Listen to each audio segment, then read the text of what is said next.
हार मानने से पहले बस एक छोटी सी कोशिश और करके देखना।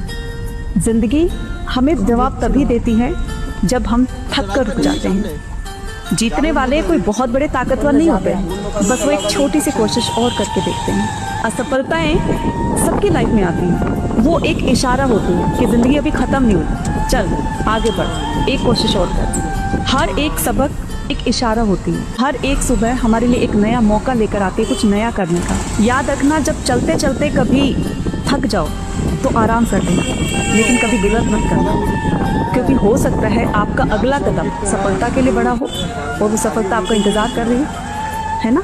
इसलिए एक छोटी सी कोशिश और करना।